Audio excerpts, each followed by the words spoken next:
ಒಮ್ಮೆ ಕಲ್ಪಿಸಿಕೊಳ್ಳಿ, ಯಾರಾದ್ರೂ ಒಬ್ರು ಮಾವಿನ ಹಣ್ಣಿನ ಬಗ್ಗೆ ಅಂದ್ರೆ ಅದರಲ್ಲಿರೋ ಫ್ರಕ್ಟೋಸ್ ಪ್ರಮಾಣ ಎಷ್ಟು, ಅದರ pH ಲೆವೆಲ್ ಎಷ್ಟು, ಅದು ಹೇಗೆ ಬೆಳೆಯುತ್ತೆ ಅಂತ ಒಂದು ದೊಡ್ಡ ಪುಸ್ತಕನೇ ಬರೆದಿರ್ಬೋದು. ಅವರು ಮಾವಿನ ಹಣ್ಣಿನ ಬಗ್ಗೆ PhD ಕೂಡ ಮಾಡಿರ್ಬೋದು. ಆದ್ರೆ ಅವರು ತಮ್ಮ ಇಡೀ ಜೀವನದಲ್ಲಿ ಒಮ್ಮೆಯೂ ಮಾವಿನ ಹಣ್ಣನ್ನು ತಿಂದೇ ಇಲ್ಲ ಅಂದ್ರೆ ಅವರಿಗೆ ಆ ಹಣ್ಣಿನ ನಿಜವಾದ ರುಚಿ ಗೊತ್ತಿದೆ ಅಂತ ಹೇಳಕ್ಕಾಗತ್ತಾ? ರುಚಿಯನ್ನ ನೇರವಾಗಿ ಅನುಭವಿಸದೆ ಕೇವಲ ಬೌದ್ಧಿಕವಾಗಿ ಅದರ ಬಗ್ಗೆ ತಿಳ್ಕೊಳ್ಳೋದು ನಿಜವಾದ ಜ್ಞಾನ ಆಗುತ್ತಾ? ಖಂಡಿತ ಆಗಲ್ಲ. ಅಂದ್ರೆ ಒಂದು ವಿಷಯದ ಬಗ್ಗೆ ಕೇವಲ ಬೌದ್ಧಿಕವಾಗಿ ತಿಳಿದುಕೊಳ್ಳೋದಕ್ಕೂ ಆ ವಿಷಯವನ್ನೇ ನೇರವಾಗಿ ಅನುಭವಿಸೋದಕ್ಕೂ ಅಜಗಜಾಂತರ ವ್ಯತ್ಯಾಸ ಇದೆ. ಅನುಭವ ಇಲ್ಲದ ಜ್ಞಾನ ಆ, ಕೇವಲ ಮಾಹಿತಿಯಷ್ಟೇ. ಹೌದು, ಇದು ಅತ್ಯಂತ ನಿಖರವಾದ ಮಾತು. ಮತ್ತೆ ಆಂತರಿಕ ನೆಮ್ಮದಿ, ಶಾಂತಿ ಅಥವಾ ಆಧ್ಯಾತ್ಮದ ಬಗ್ಗೆ ಮಾತಾಡುವಾಗ ನಾವು ಬೀಳುವ ಅತಿದೊಡ್ಡ ಬಲೆ ಕೂಡ ಇದೇ ಆಗಿದೆ. ಇಂದಿನ ಈ ಆಳವಾದ ಅಧ್ಯಯನಕ್ಕೆ ಸ್ವಾಗತ. ಇವತ್ತು ನಾವು ನಮ್ಮ ಮೂಲ ಆಕರಗಳ ಒಳಹೊಕ್ಕು, ಬಹಳ ಕುತೂಹಲಕಾರಿ ಮತ್ತು ಅನೇಕ ಬಾರಿ ತಪ್ಪಾದಿ ಅರ್ಥೈಸಲ್ಪಟ್ಟಿರೋ ವಿಷಯವೊಂದನ್ನ ವಿಶ್ಲೇಷಣೆ ಮಾಡ್ಲಿದ್ದೀವಿ. ಅದೇ ವಿಜ್ಞಾನ ಭೈರವ ತಂತ್ರ. ಹ್ಮ್ ನಾವು ಈ ಗ್ರಂಥವನ್ನ ಯಾವುದೋ ಹಳೇ ಧಾರ್ಮಿಕ ಪುಸ್ತಕ ಅಂತ ನೋಡದೆ ಮನುಷ್ಯನ ಆಂತರಿಕ ಪರಿವರ್ತನೆಗಿರೋ ಒಂದು ಶುದ್ಧ ವಸ್ತುನಿಷ್ಠ ವಿಜ್ಞಾನವಾಗಿ ಅಂದ್ರೆ ಆಬ್ಜೆಕ್ಟಿವ್ ಸೈನ್ಸ್ ಆಗಿ ನೋಡ್ಲಿದ್ದೀವಿ.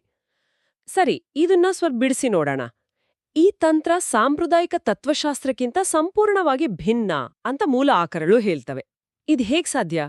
ಇಲ್ಲಿ ಅತ್ಯಂತ ಕುತೂಹಲಕಾರಿ ಸಂಗತಿ ಅಂದ್ರೆ ತತ್ವಶಾಸ್ತ್ರ ಯಾವಾಗ್ಲೂ ಏಕೆ ಅನ್ನೋ ಪ್ರಶ್ನೆಯ ಸುತ್ತ ಗಿರಿಕೆ ಹೊಡೆಯುತ್ತೆ.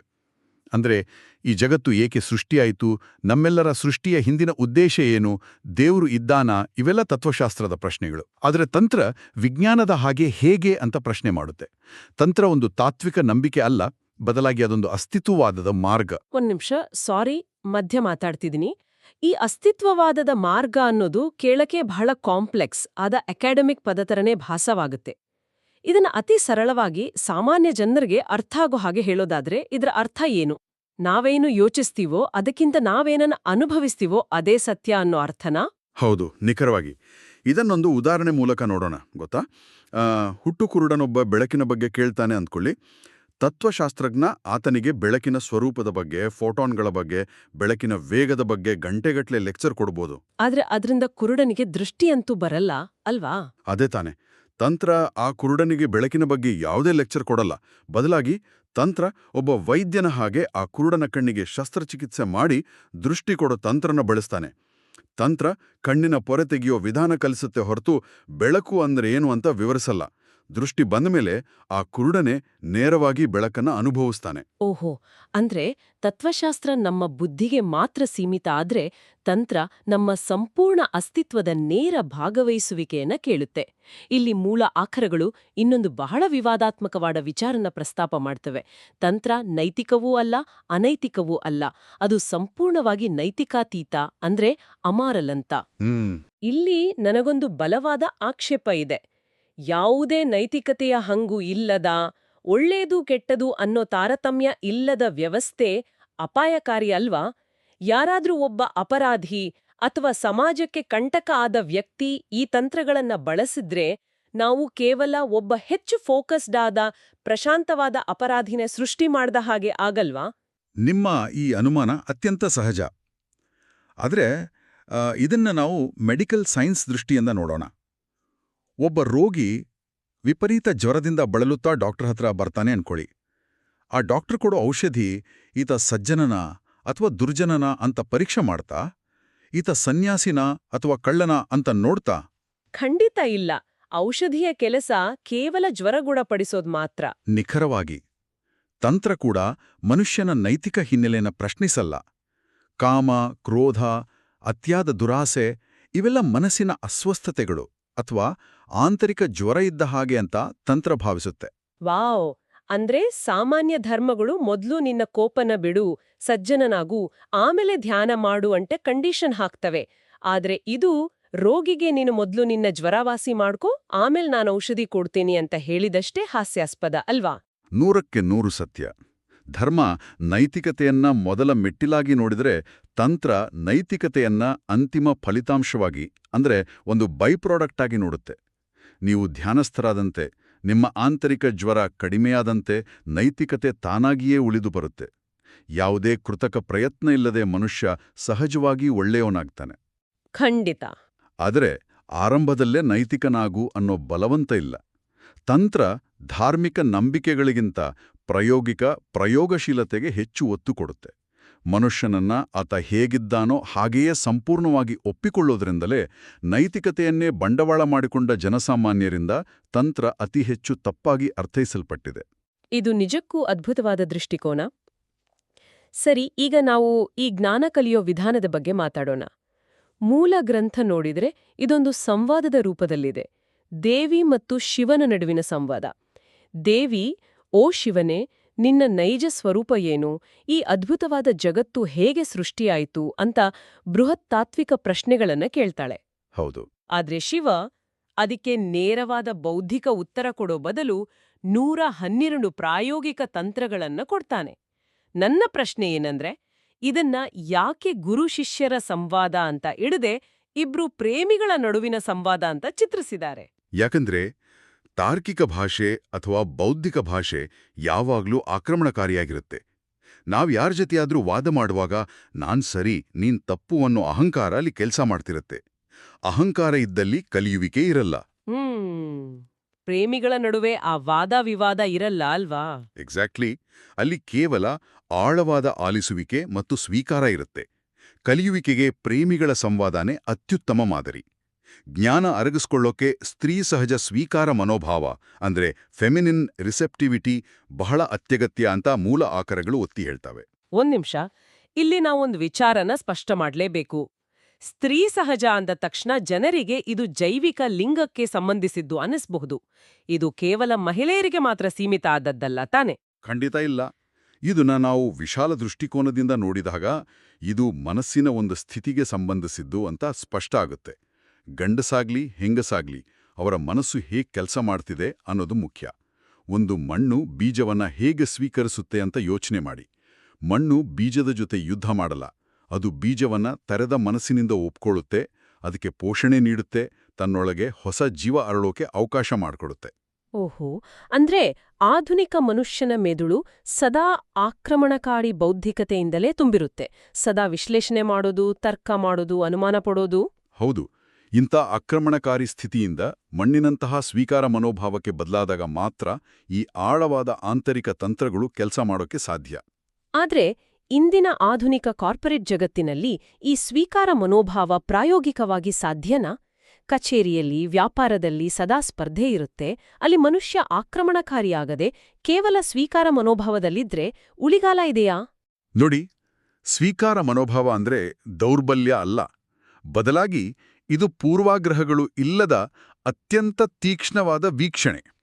ನಾವು ಆಕ್ರಮಣಕಾರಿಯಾದಾಗ ನಮ್ಮ ಎನರ್ಜಿ ಅಥವಾ ಶಕ್ತಿಯೆಲ್ಲ ಅನಗತ್ಯವಾದ ಘರ್ಷಣೆಯಲ್ಲೇ ವೇಸ್ಟ್ ಆಗುತ್ತೆ. ಆದರೆ ಸ್ವೀಕಾರ ಮನೋಭಾವದಲ್ಲಿದ್ದಾಗ ಮನುಷ್ಯ ವರ್ತಮಾನದಲ್ಲಿ ಸಂಪೂರ್ಣವಾಗಿ ನೆಲೆಗೊಳ್ತಾನೆ ಮತ್ತೆ ತನ್ನ ಶಕ್ತಿಯನ್ನ ಉಳಿಸ್ಕೊಳ್ತಾನೆ. ಇದರಿಂದ ಆತನ ಕಾರ್ಯಕ್ಷಮತೆ ವಾಸ್ತವವಾಗಿ ಹೆಚ್ಚಾಡುತ್ತೆ. ಇಲ್ಲಿ ವಿಷಯ ನಿಜಕ್ಕೂ ರೋಚಕ ಆಗತ್ತೆ. ಸ್ವೀಕಾರ ಮನೋಭಾವದ ಅತಿದೊಡ್ಡ ಉದಾಹರಣೆ ಅಂದ್ರೆ ಪ್ರೇಮ. ತಂತ್ರ ಪ್ರೇಮವನ್ನ ದ್ವಂದ್ವಗಳನ್ನ ಮೀರುವ ಒಂದು ಪ್ರಾಯೋಗಿಕ ಸಾಧನವಾಗಿ ಬಳಸುತ್ತೆ ಅಂತ ಆಕರಗಳು ಹೇಳ್ತವೆ. ನಾವೆಲ್ಲರೂ ಗಡಿಯಾರದ ಲೋಲಕ ಅಥವಾ ಪೆಂಡುಲಂ ನೋಡಿದ್ದೀವಿ. ಆ ಲೋಲಕ ಸದಾ ಒಂದು ತುದಿಯಿಂದ ಮತ್ತೊಂದು ತುದಿಗೆ ಓಡಾಡ್ತಾನೇ ಇರುತ್ತೆ. ನಮ್ಮ ಮನಸ್ಸು ಕೂಡ ಹಾಗೇನೆ ಅಲ್ವಾ? ಖಂಡಿತ. ಅತಿ ಆಸೆ ಅಥವಾ ಅತಿ ವಿರಾಸಕ್ತಿ, ವಿಪರೀತ ಖುಷಿ ಅಥವಾ ತೀವ್ರ ದುಃಖ, ಒಮ್ಮೆ ಪ್ರೀತಿ ಮತ್ತೊಮ್ಮೆ ದ್ವೇಷ, ಹೀಗೆ ಎರಡು ತುದಿಗಳ ನಡುವೆ ಓಡಾಡ್ತಾ ಇರುತ್ತೆ. ಲೋಲಕ ಮಧ್ಯದಲ್ಲಿ ನಿಂತಾಗಲೇ ಶಾಂತಿ ಸಿಗೋದು. ಹಾಗಾದ್ರೆ ಈ ಲೋಲಕನ ತಂತ್ರ ಹೇಗೆ ನಿಲ್ಲಿಸುತ್ತೆ? ನೀವು ಕೊಟ್ಟ ಲೋಲಕದ ರೂಪಕ ಬಹಳ ನಿಖರವಾಗಿದೆ. ಸಾಮಾನ್ಯ ತತ್ವಶಾಸ್ತ್ರ ಅಥವಾ ಕೆಲವು ನೈತಿಕ ಬೋಧನೆಗಳು ಮನುಷ್ಯನಿಗೆ ನಿನ್ನ ಭಾವನೆಗಳನ್ನ ಹತ್ತಿಕ್ಕೋ, ಆಸೆನ ಕೊಲ್ಲು ಅಂತ ಹೇಳ್ತವೆ. ಅಂದ್ರೆ ಲೋಲಕನ ಬಲವಂತವಾಗಿ ಹಿಡಿದಿಡೋಕೆ ಟ್ರೈ ಮಾಡ್ತವೆ. ಆದರೆ ಬಲವಂತ ಮಾಡಿದಷ್ಟೂ ಆಂತರಿಕ ಸಂಘರ್ಷ ಹೆಚ್ಚಾಗುತ್ತೆ. ತಂತ್ರ ದೇಹವನ್ನಾಗಲಿ ಕಾಮವನ್ನಾಗಲಿ ಅಥವಾ ಯಾವುದೇ ಸಹಜ ಪ್ರವೃತ್ತಿಗಳನ್ನಾಗಲಿ ವಿರೋಧಿಸಲ್ಲ. ಉದಾಹರಣೆಗೆ ದೈಹಿಕ ಪ್ರೇಮದ ವಿಚಾರಣೆ ತಗೊಳ್ಳಿ. ಇಬ್ಬರು ಪ್ರೇಮಿಗಳ ಆಳವಾದ ಆಲಿಂಗನದ ಸಮಯದಲ್ಲಿ ಏನಾಗುತ್ತೆ ಅಂತ ತಂತ್ರ ವಿವರಿಸುತ್ತೆ. ಆ ಒಂದು ಕ್ಷಣದಲ್ಲಿ ಮನುಷ್ಯನ ಅಹಂಕಾರ ಕರ್ಗಿ ಹೋಗುತ್ತೆ. ಆಲೋಚನೆಗಳು ಸಂಪೂರ್ಣವಾಗಿ ನಿಂತುಹೋಗುತ್ತೆ. ನಾನು, ನೀನು, ದೇಹ, ಮನಸ್ಸು, ಒಳ್ಳೆಯದು, ಕೆಟ್ಟದು ಅನ್ನೋ ಎಲ್ಲ ದ್ವಂದ್ವಗಳು ಮಾಯ ಆಗಿ ಕೇವಲ ಒಂದು ಅಖಂಡವಾದ ಪ್ರಜ್ಞೆ ಮಾತ್ರ ಉಳಿಯುತ್ತೆ. ಅಂದ್ರೆ ದೈಹಿಕ ಆಕರ್ಷಣೆ ಅಥವಾ ಪ್ರೇಮನ ಹತ್ತಿಕ್ಕೋ ಬದಲು ಆ ಅನುಭವದಲ್ಲಿ ಸಂಪೂರ್ಣವಾದ ಎಚ್ಚರ ಅಥವಾ ಅವೇರ್ನೆಸ್ ಕಾಯ್ದುಕೊಂಡ್ರೆ ಅದು ನಮ್ಮನ್ನ ದ್ವಂದ್ವಗಳಿಂದ ಆಚೆಗೆ ಕೊಂಡೊಯ್ಯುವ ಸೇತುವೆ ಆಗುತ್ತೆ ಅಂತ ನೀವು ಹೇಳ್ತಿದ್ದೀರಾ? ಹೌದು, ವಿರೋಧಿಸೋ ಬದಲು ಸಂಪೂರ್ಣವಾಗಿ ಒಪ್ಪಿಕೊಳ್ಳುವ ಮೂಲಕ ಕಾಮವನ್ನ ಪ್ರೇಮವಾಗಿ, ಪ್ರೇಮವನ್ನ ಧ್ಯಾನವಾಗಿ ಪರಿವರ್ತಿಸೋ ರಹಸ್ಯನ ಅದು ತಿಳಿಸುತ್ತೆ. ಯಾವುದೇ ದೈಹಿಕ ಅಥವಾ ಮಾನಸಿಕ ಪ್ರಕ್ರಿಯೆನ ಸಂಪೂರ್ಣ ಪ್ರಜ್ಞೆಯಿಂದ ಮಾಡಿದಾಗ ಆ ಲೋಲಕ ತಾನಾಗಿ ಮಧ್ಯದಲ್ಲಿ ಬಂದು ನಿಲ್ಲುತ್ತೆ. ಬಲವಂತದ ಅಗತ್ಯನೇ ಬೀಳಲ್ಲ. ಇವೆಲ್ಲವೂ ತತ್ವಗಳ ಮಟ್ಟದಲ್ಲಿ ಕೇಳಕ್ಕೆ ಬಹಳ ಸುಂದರವಾಗಿದೆ. ಆದ್ರೆ ಈಗ ಇದನ್ನ ವಾಸ್ತವಿಕ ಜಗತ್ತಿಗೆ ತರೋಣ. ದಿನಾಬಿಡೀ ಟ್ರಾಫಿಕ್ ಜಾಮ್ನಲ್ಲಿ ಸಿಲುಕುವ, ಕಚೇರಿಯಲ್ಲಿ ಇಮೇಲ್ಗಳ ಸುರಿಮಳೆಯಲ್ಲಿ ಮುಳುಗಿರೋ, ಡೆಡ್ಲೈನ್ಗಳ ಒತ್ತಡದಲ್ಲಿ ಒದ್ದಾಡ್ತಿರೋ ಆಧುನಿಕ ಮನುಷ್ಯನಿಗೆ ಇವೆಲ್ಲ ಹೇಗೆ ಸಹಾಯ ಮಾಡ್ತವೆ? ಇಂಥ ಬಿಡುವಿಲ್ಲದ ಬದುಕಿನಲ್ಲಿ ಈ ತಂತ್ರಗಳನ್ನ ದೈನಂದಿನ ಜೀವನದಲ್ಲಿ ಹೇಗೆ ಅಳವಡಿಸ್ಕೊಳ್ಬೋದು? ನೀವು ಹೇಳಿದ್ರಿ ಮೂಲಗ್ರಂಥದಲ್ಲಿ ಕೆಲವು ಅತಿ ಸರಳ ಧಾರ್ಮಿಕೇತರ ವಿಧಾನಗಳಿವೆ ಅಂತ. ಅವುಗಳಿಗೆ ಯಾವುದೇ ವಿಶೇಷ ಸಿದ್ಧತೆಗಳ ಅಗತ್ಯ ಇಲ್ಲ ತಾನೇ? ಖಂಡಿತ ಇಲ್ಲ. ತಂತ್ರದ ನಿಜವಾದ ಸೌಂದರ್ಯ ಇರೋದೇ ಅದರ ಪ್ರಾಯೋಗಿಕತೆಯಲ್ಲಿ. ಅದಕ್ಕೆ ಯಾವುದೇ ಹಿಮಾಲಯದ ಗುಹೆ ಬೇಕಿಲ್ಲ. ಮೊದಲನೇದಾಗಿ ಬೆಳಗಿನ ದಿನಚರ್ಯ ಬಗ್ಗೆ ಮಾತಾಡೋಣ. ಜಪಾನಿನ ಪ್ರಖ್ಯಾತ ಝೆನ್ ಗುರು ಬೋಶೋ ಒಮ್ಮೆ ಹೇಳ್ತಾರೆ, ನನಗೆ ಹಸಿವಾದಾಗ ನಾನು ಊಟ ಮಾಡ್ತೀನಿ, ನಿದ್ದೆ ಬಂದಾಗ ಮಲಗ್ತೀನಿ ಅಂತ. ಒಂದು ನಿಮಿಷ, ಇದರಲ್ಲಿ ವಿಶೇಷ ಏನಿದೆ? ನಾವೆಲ್ಲರೂ ಮಾಡೋದದನ್ಯಲ್ವಾ? ಹಸಿವಾದಾಗ ತಿಂತೀವಿ, ಸುಸ್ತಾದಾಗ ಮಲಗ್ತೀವಿ. ಇದೇನ್ ಮಹಾ ತಂತ್ರ ಆಯ್ತು. ಮೇಲ್ನೋಟಕ್ಕೆ ಹಾಗೆ ಅನ್ಸುತ್ತೆ. ಆದ್ರೆ ವಾಸ್ತವವಾಗಿ ನಾವೇನ್ ಮಾಡ್ತೀವಿ? ನಾವು ಊಟ ಮಾಡುವಾಗ ನಮ್ಮ ಮೆದುಳು ನಾಳಿನ ಮೀಟಿಂಗ್ ಬಗ್ಗೆ ಯೋಚಿಸ್ತಿರುತ್ತೆ, ಅಥವಾ ಮೊಬೈಲ್ ನೋಡ್ತಾ ಇರ್ತೀವಿ. ನಾವು ಮಲಗ್ದಾಗ ನಾಳಿನ EMI ಕಟ್ಟೋ ಬಗ್ಗೆಯೋ ಅಥವಾ ಬಾಸ್ ಬೈದಿದ್ರ ಬಗ್ಗೆಯೋ ಆಲೋಚನೆ ಮಾಡ್ತಿರ್ತೀವಿ. ಹೌದು, ಆಫೀಸ್ ಟೆನ್ಷನ್ ತಲೆಯಲ್ಲೇ ಇರುತ್ತೆ. ಆದ್ರೆ ಬೋಶೋ ಹೇಳೋದು, ನಾನು ಊಟ ಮಾಡುವಾಗ ಕೇವಲ ಊಟವನ್ನೇ ಮಾಡ್ತೀನಿ, ಬೇರೆನನ್ನು ಯೋಚಿಸಲ್ಲ ಅಂತ. ಅಂದ್ರೆ ನಾವು ದಿನನಿತ್ಯದ ಸಣ್ಣ ಸಂಗ ಕೆಲಸಗಳನ್ನ, ಉದಾಹರಣೆಗೆ ಬೆಳಗ್ಗೆ ಕಾಫಿ ಕುಡಿಯೋದನ್ನೇ ಯಾಂತ್ರಿಕವಾಗಿ ಮಾಡದೆ ಸಂಪೂರ್ಣ ಪ್ರಜ್ಞೆಯಿಂದ ಮಾಡೋದು. ಕಾಫಿ ಕುಡಿತಿರುವಾಗ ಕೇವಲ ಆ ಕಾಫಿಯ ಬಿಸಿ, ಅದರ ಕಹಿ, ಅದರ ಪರಿಮಳದ ಬಗ್ಗೆ ಮಾತ್ರ 100% ಗಮನ ಇರಬೇಕು. ಆಹೋ, ಇದ್ರ ಹಿಂದಿನ ವಿಜ್ಞಾನ ಅಥವಾ ಮೆಕ್ಯಾನಿಸಮ್ ಏನು? ಕೇವಲ ಕಾಫಿಯ ರುಚಿನ ಗಮನಿಸೋದ್ರಿಂದ ಆತಂಕ ಹೇಗೆ ದೂರಾಗುತ್ತೆ? ಯಾಕಂದ್ರೆ ಆತಂಕ ಅಥವಾ ಆಂಗ್ಸೈಟಿ ಯಾವಾಗ್ಲೂ ಭವಿಷ್ಯದಲ್ಲಿ ಅಥವಾ ಭೂತಕಾಲದಲ್ಲಿ ಮಾತ್ರ ಇರುತ್ತೆ. ಮುಂದೇನಾಗುತ್ತೆ ಅಥವಾ ಹಿಂದೆ ಹೀಗೆ ಕಾಯ್ತು ಅನ್ನೋದೇ ಆತಂಕ. ಆದರೆ ನಮ್ಮ ಭೌತಿಕ ಇಂದ್ರಿಯಗಳಿಗೆ, ಅಂದ್ರೆ ರುಚಿ, ಸ್ಪರ್ಶ, ವಾಸನೆಗೆ ವರ್ತಮಾನ ಮಾತ್ರ ಗೊತ್ತು. ನೀವು ನಿಮ್ಮ ಸಂಪೂರ್ಣ ಗಮನನ ಒಂದು ಭೌತಿಕ ಸಂವೇದನೆ ಮೇಲೆ ಕೇಂದ್ರೀಕರಿಸಿದಾಗ ನಿಮ್ಮ ಮೆದುಳು ಆತಂಕ ಸೃಷ್ಟಿ ಮಾಡೋ ಯೋಚನೆಗಳನ್ನ ಕಟ್ ಮಾಡಲೇಬೇಕಾಡತ್ತೆ. ಇದು ಮೆದುಳಿನ ವರ್ತಮಾನದಲ್ಲಿ ನೆಲೆಯೂರುವಂತೆ ಮಾಡೋ ಅತ್ಯಂತ ಸರಳ ತಂತ್ರ. ಅದ್ಭುತ. ಕೇವಲ ನಮ್ಮ ಇಂದ್ರಿಯಗಳನ್ನ ವರ್ತಮಾನಕ್ಕೆ ಲಂಗರಾಗಿ ಅಥವಾ ಆಂಕರ್ ಆಗಿ ಬಳಸೋದು. ಅದೇ ಕಚೇರಿಯಲ್ಲಿ ತೀವ್ರವಾದ ಕೆಲಸದ ಒತ್ತಡದಲ್ಲಿದ್ದಾಗ ಒಮ್ಮೆಲೆ ಶಾಂತವಾಗಿ ಕಾಫಿ ಕುಡಿಯೋಷ್ಟು ಸಮಯ ಇರಲ್ಲ. ಅಂತಹ ತುರ್ತು ಸಂದರ್ಭಗಳಲ್ಲಿ ಏನ್ ಮಾಡಬಹುದು? ಆ ಟೈಮ್ಗೆ 3 ಸರಳ ಉಸಿರಾಟದ ತಂತ್ರಗಳಿದೆ. ಸಾಮಾನ್ಯವಾಗಿ ಯೋಗದಲ್ಲಿ ನಾವು ಉಸಿರಾಟನ ಕಂಟ್ರೋಲ್ ಮಾಡಕ್ಕೆ ಟ್ರೈ ಮಾಡ್ತೀವಿ. ದೀರ್ಘವಾಗಿ ಉಸಿರಿಳಿಯೋದು, ತಡೆ ಹಿಡಿಯೋದು ಇತ್ಯಾದಿ. ಆದರೆ ತಂತ್ರದಲ್ಲಿ ಉಸಿರಾಟದ ಮೇಲೆ ಯಾವುದೇ ನಿಯಂತ್ರಣ ಇಲ್ಲ. ಕೇವಲ ಒಳಬರುವ ಮತ್ತು ಹೊರಹೋಗೋ ಉಸಿರನ್ನ ವೀಕ್ಷಿಸೋದು. ಕಚೇರಿಯಲ್ಲಿ ಒತ್ತಡ ಹೆಚ್ಚಾದಾಗ ಕೇವಲ 2 ನಿಮಿಷ ಕಣ್ಮುಚ್ಚಿ ಉಸಿರು ಒಳಗೋಗುವಾಗ ಮತ್ತೆ ಹೊರಬರುವಾಗ ಆಗೋ ಸ್ಪರ್ಶನ ಗಮನಿಸೋದು. ಉಸಿರಿನ ಜೊತೆಗೆ ಹರಿಯೋ ಆ ಅಗೋಚರ ಶಕ್ತಿನ, ಅಂದ್ರೆ ಪ್ರಾಣಶಕ್ತಿನ ವೀಕ್ಷಿಸೋದು. ಕೇವಲ ಉಸಿರನ್ನ ವೀಕ್ಷಿಸೋದ್ರಿಂದ ನರಮಂಡಲ ಅಥವಾ ನರ್ವಸ್ ಸಿಸ್ಟಮ್ ಹೇಗೆ ಶಾಂತ ಆಗುತ್ತೆ? ಇದರ ಹಿಂದಿನ ಲಾಜಿಕ್ ಏನು? ನೋಡಿ, ಮನುಷ್ಯ ಒತ್ತಡದಲ್ಲಿದ್ದಾಗ ಆತನ ಮೆದುಳಿನ ಅಮಿಗ್ಡಾಲಾ ಅನ್ನೋ ಭಾಗ ಸಕ್ರಿಯ ಆಗಿರುತ್ತೆ. ಇದು ಫೈಟ್ ಆರ್ ಫ್ಲೈಟ್ ಅನ್ನೋ ಪ್ರತಿಕ್ರಿಯೆ ಕೊಡುತ್ತೆ. ಆದರೆ ಉಸಿರಾಟನ ಬಲವಂತ ಇಲ್ಲದೆ ಕೇವಲ ವೀಕ್ಷಿಸೋಕೆ ಶುರು ಮಾಡಿದಾಗ ಮೆದುಳಿನ ಕಾರ್ಯಚಟುವಟಿಕೆ ಅಮಿಗ್ಡಾಲಾದಿಂದ ಮುಂಭಾಗದ ಪ್ರೀಫ್ರಂಟಲ್ ಕಾರ್ಟೆಕ್ಸ್ ಕಡೆ ಶಿಫ್ಟ್ ಆಗುತ್ತೆ. ಉಸಿರು ಸಹಜವಾಗಿ ಸಾಗ್ತಿದೆ ಅಂತ ಮೆದುಳಿಗೆ ಅರಿವಾದ ಮರುಕ್ಷಣವೇ ಇಲ್ಲಿ ಯಾವುದೇ ಪ್ರಾಣಾಪಾಯ ಇಲ್ಲ ಅನ್ನೋ ಸಂದೇಶ ನರಮಂಡಲಕ್ಕೆ ಹೋಗುತ್ತೆ. ಯಾವುದೇ ಶ್ರಮ ಇಲ್ಲದೆ ದೇಹ ತನ್ನ ಕೇಂದ್ರ ಬಿಂದುವಿಗೆ ಮರಳುತ್ತೆ. ವಾವ್, ಇದು ನಿಜಕ್ಕೂ ಬಹಳ ಪ್ರಾಯೋಗಿಕವಾಗಿದೆ. ಇದು ಕೇವಲ ಮೆದುಳಿನ ಹಾರ್ಡ್ವೇರ್ ಹ್ಯಾಕ್ ಮಾಡಿದ ಹಾಗೆ. ಇನ್ನು ಮೂಲ ಆಕರೆಗಳಲ್ಲಿ ಒತ್ತಡದ ಸಮಯದಲ್ಲಿ ನೆಲೆಯೂರುವ ಇತರ ದೈಹಿಕ ತಂತ್ರಗಳ ಬಗ್ಗೆನೂ ಇದೆ ಅಲ್ವಾ? ಅಂದ್ರೆ ಆ ಗ್ರೌಂಡಿಂಗ್ ಟೆಕ್ನಿಕ್ ಬಗ್ಗೆ, ಗೋಡೆ ಮೇಲಿನ ಚುಕ್ಕೆ ನೋಡೋದು ಅಥವಾ ಶಬ್ದ ಮಾಡೋದು ಇತ್ಯಾದಿ. ಇವು ಹೇಗೆ ಕೆಲಸ ಮಾಡ್ತವೆ? ಹೌದು. ಬಿಡುವಿಲ್ಲದ ದಿನಗಳಲ್ಲಿ ಮೆದುಳು ಆಲೋಚನೆಗಳಿಂದ ತುಂಬಿ ಹೋಗಿದ್ದಾಗ ಖಾಲಿ ಗೋಡೆ ಮೇಲಿನ ಒಂದು ನಿರ್ದಿಷ್ಟ ಬಿಂದುವಿನ ಕಡೆಗೆ ದಿಟ್ಟಿಸಿ ನೋಡೋದು, ಕಣ್ಣು ಮಿಟುಕಿಸದೆ ಆ ಚುಕ್ಕೆ ಕಣ್ಮರೆಯಾಗುವವರೆಗೂ ನೋಡ್ತಾನೆ ಇರೋದು. ಇದರ ಹಿಂದಿನ ವಿಜ್ಞಾನ ಏನಪ್ಪಾ ಅಂದ್ರೆ, ನಮ್ಮ ಆಲೋಚನೆಗಳು ಹೆಚ್ಚಾಗಿ ನಾವು ನೋಡುವ ದೃಶ್ಯಗಳ ಆಧಾರದ ಮೇಲೆ ಹುಟ್ಕೊಳ್ತವೆ. ದೃಷ್ಟಿನ ಒಂದೇ ಬಿಂದುವಿನ ಮೇಲೆ ಸ್ಥಿರ ಮಾಡಿದಾಗ ಮೆದುಳಿಗೆ ಹೊಸ ವಿಜುವಲ್ ಇನ್ಫಾರ್ಮೇಷನ್ ಹೋಗೋದು ನಿಲ್ದತ್ತೆ. ಆಹಾ, ಮಾಹಿತಿ ನಿಂತಾಗ ಆಲೋಚನೆಗಳ ಸರಪಳಿ ಕೂಡ ಕಟ್ಟಾಗುತ್ತೆ ಅಲ್ವಾ? ಪೂರ್ಣ ನಿಶ್ಶಬ್ದದಲ್ಲಿ ಕರಗೋದನ್ನ ಆಲಿಸೋದು. ಶಬ್ದ ಕ್ಷೀಣಿಸ್ತಾ ಹೋದಂತೆ ಅದನ್ನು ಹಿಡಿಯಕ್ಕೆ ಮನಸ್ಸು ಹೆಚ್ಚು ಸೂಕ್ಷ್ಮ ಆಗುತ್ತೆ. ಕೊನೆಗೆ ಶಬ್ದ ಸಂಪೂರ್ಣ ನಿಂತಾಗ ಆ ಶಬ್ದದ ಮೇಲೆ ಸವಾರಿ ಮಾಡ್ತಿದ್ದ ಮನಸ್ಸು ಕೂಡ ದಿಗ್ಗನೆ ಶೂನ್ಯಕ್ಕೆ ಜಾರಿ ಮೌನದಲ್ಲಿ ಕರಗುತ್ತೆ. ವಾಹ್! ಇದು ಯಾವುದೇ ಧಾರ್ಮಿಕ ಆಚರಣೆಯಲ್ಲ, ಇದೊಂದು ಶುದ್ಧ ನರವೈಜ್ಞಾನಿಕ ತಂತ್ರ. ಇನ್ನು ಮತ್ತೊಂದು ಪ್ರಮುಖ ಸಮಸ್ಯೆ ಅಂದ್ರೆ ಕೋಪ. ಬಿಡುವಿಲ್ಲದ ದಿನಗಳಲ್ಲಿ ಕೆಲಸದ ಸ್ಥಳದಲ್ಲಿ ಯಾರಿಗೋ ಕೋಪ ಬಂದಿರುತ್ತೆ. ನಾವು ಸಾಮಾನ್ಯವಾಗಿ ಆ ಭಾವನೆನ ಹತ್ತಿಕ್ಕೋಕೆ ಅಥವಾ ಮರೆಮಾಚೋಕೆ ಟ್ರೈ ಮಾಡ್ತೀವಿ. ಆದ್ರೆ ಮೌನದ ವೀಕ್ಷಣೆ ಬಗ್ಗೆ, ಅಂದ್ರೆ short moments of silent observation ಬಗ್ಗೆ ತಂತ್ರ ಸಂಪೂರ್ಣ ವಿಭಿನ್ನ ದೃಷ್ಟಿಕೋನ ಹೊಂದಿದೆ ಅಂತಾರೆ. ಇದು ಹೇಗೆ? ಕೋಪಾನ ನುಂಗಿಕೊಳ್ಳೋದು ಅತ್ಯಂತ ಅಪಾಯಕಾರಿ. ಅದು ಒಳಗೆ ವಿಷವಾಗಿ ಬದಲಾಗುತ್ತೆ. ತಂತ್ರ ಹಿಡೋದು, ಕೋಪ ಬಂದಾಗ ಆ ಭಾವನೆನ ಹತ್ತಿಕ್ಕೋ ಬದಲು ಬಿಡುವಿದ್ದಾಗ ಮುಚ್ಚಿದ ಕೋಣೆ ಒಳಗೆ ಹೋಗಿ ಆ ಹಳೆ ಕೋಪದ ಸನ್ನಿವೇಶನ ಮನಸ್ಸಿನಲ್ಲಿ ಮತ್ತೆ ಸೃಷ್ಟಿ ಮಾಡ್ಕೊಳ್ಳಿ. ಓಕೆ, ಆಮೇಲೆ? ಆಗ ದೇಹದಲ್ಲಿ ಆಗೋ ಬದಲಾವಣೆಗಳನ್ನ, ಅಂದ್ರೆ ಹಾರ್ಟ್ ಬೀಟ್ ಹೆಚ್ಚಾಗೋದು, ಮುಖ ಕೆಂಪಾಗೋದು, ಇವುಗಳನ್ನ ಕೇವಲ ಪ್ರಜ್ಞಾಪೂರ್ವಕವಾಗಿ ವೀಕ್ಷಿಸಿ. ಅದನ್ನ ಹೊರಗೂ ಹಾಕ್ಬೇಡಿ, ಒಳಗೂ ನುಂಗ್ಬೇಡಿ. ಕೇವಲ ಒಬ್ಬ ವಿಜ್ಞಾನಿ ಲ್ಯಾಬ್ನಲ್ಲಿ ನಡೆಯೋ ರಾಸಾಯನಿಕ ಕ್ರಿಯೆಯನ್ನು ವೀಕ್ಷಣೆ ಮಾಡೋ ಹಾಗೆ ವೀಕ್ಷಿಸಿ. ಅಂದ್ರೆ ಆ ಕೋಪಕ್ಕೆ ಹೊಸ ಆಲೋಚನೆಗಳ ಇಂಧನ ಸುರಿಯದೆ ಮತ್ತೆ ಅದನ್ನ ಬಲವಂತವಾಗಿ ಮುಚ್ಚಾಕ್ದೆ ಕೇವಲ ನೋಡೋದು, ಆಗ ಆ ಕೋಪ ತಾನಾಗಿಯೇ ಉರಿದು ಬೂದಿ ಆಗುತ್ತಾ? ನಿಖರವಾಗಿ. ವೀಕ್ಷಣೆ ಬೆಳೆದಂತೆಲ್ಲ ಆ ಕೋಪದ ಶಕ್ತಿ ರೂಪಾಂತರಗೊಂಡು ಅದುವೇ ಕರುಣೆಯಾಗಿ ಬದಲಾಗತ್ತೆ ಅನ್ನುತ್ತೆ ತಂತ್ರ. ಇದು ಒಂದು ಪ್ರಮುಖ ಪ್ರಶ್ನೆಯನ್ನು ಹುಟ್ಟಾಕತ್ತೆ. ಈ ವಿಧಾನಗಳು ಕೆಲಸ ಮಾಡಕ್ಕೆ ಯಾವುದೇ ವಿಶೇಷ ಧಾರ್ಮಿಕ ನಂಬಿಕೆಗಳ ಅಗತ್ಯ ಇದೆಯಾ? ಖಂಡಿತ ಇಲ್ಲ. ಹೌದು, ವಿಜ್ಞಾನ ಯಾವತ್ತಾದ್ರೂ ಧರ್ಮದ ಮೇಲೆ ಡಿಪೆಂಡ್ ಆಗಿದೆಯಾ? ಖಂಡಿತ ಇಲ್ಲ.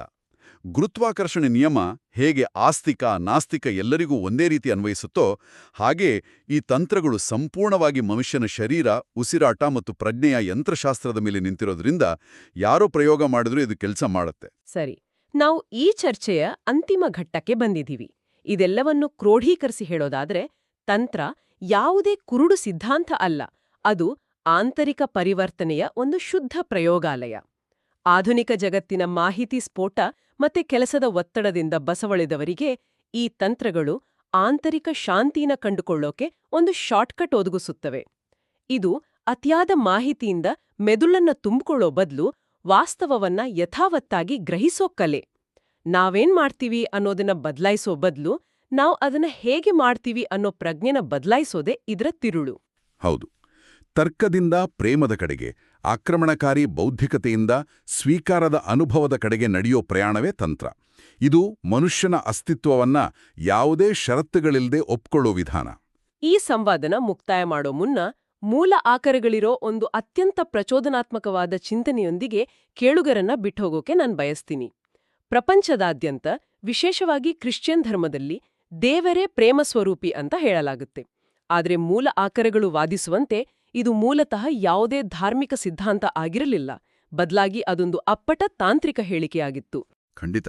ಯಾಕಂದ್ರೆ ದ್ವಂದ್ವರಹಿತವಾದ ಸಂಪೂರ್ಣ ಒಪ್ಪಿಕೊಳ್ಳುವಿಕೆಯ ಪ್ರೇಮದಲ್ಲಿ ಮಾತ್ರ ಮನುಷ್ಯನ ಅಹಂಕಾರ ಸಂಪೂರ್ಣವಾಗಿ ನಾಶ ಆಗಿ ಅಂತಿಮ ಸತ್ಯದ ನೈಜ ಸ್ಥಿತಿನ ಕಾಣೋಕ್ ಸಾಧ್ಯ. ಹಾಗಾದ್ರೆ ನಾವೆಲ್ಲರೂ ಯೋಚಿಸಬೇಕಾದ ಪ್ರಶ್ನೆ ಇದು. ಇಂದಿನ ವಿಶ್ವದ ಎಲ್ಲಾ ಪ್ರಮುಖ ಧಾರ್ಮಿಕ ಸತ್ಯಗಳು ಆರಂಭದಲ್ಲಿ ಬರೀ ಹೀಗೆಯೇ ಪ್ರಾಯೋಗಿಕ, ವೈಜ್ಞಾನಿಕ, ತಾಂತ್ರಿಕ ವಿಧಾನಗಳಾಗಿದ್ವಾ? ಅವು ಕಾಲಾನಂತರದಲ್ಲಿ ಜನರ ಅನುಭವದಿಂದ ಮರೆಯಾಗಿ ಕೇವಲ ಒಣ ತತ್ವಶಾಸ್ತ್ರಗಳಾಗಿ ಹೆಪ್ಪುಗಟ್ಟಿಬಿಟ್ಟಿವ್ಯಾ? ಇದೊಂದು ನಿಜಕ್ಕೂ ನಮ್ಮೆಲ್ಲರನ್ನೂ ಕಾಡಬೇಕಾದ ಮತ್ತೆ ನಾವೇ ಹುಡುಕಬೇಕಾದ ಪ್ರಶ್ನೆ. ನಾವೆಲ್ಲಿಯವರೆಗೆ ಮಾತಾಡಿದ್ದು ಕೇವಲ ಮಾಹಿತಿಯಷ್ಟೇ. ನೀರಿಗೆ ಧುಮುಕದೆ ಈಜೋಕೆ ಕಲಿಯೋದು ಅಸಾಧ್ಯ. ಈ ಅದ್ಭುತವಾದ ಪ್ರಯಾಣದಲ್ಲಿ ನಮ್ಮ ಜತೆ ಕೈಜೋಡಿಸಿದ್ದಕ್ಕಾಗಿ ಧನ್ಯವಾದಗಳು. ಮುಂದಿನ ಆಳವಾದ ಅಧ್ಯಯನದಲ್ಲಿ ಮತ್ತೊಂದು ಕುತೂಹಲಕಾರಿ ವಿಷಯದ ಒಳಹೊಕ್ಕು, ಹೊಸ ದೃಷ್ಟಿಕೋನಗಳೊಂದಿಗೆ ಭೇಟಿಯಾಗೋಣ. ಅಲ್ಲಿಯವರೆಗೂ ನಿಮ್ಮ ಉಸಿರಾಟದ ಬಗ್ಗೆ ಗಮನ ಇರಲಿ.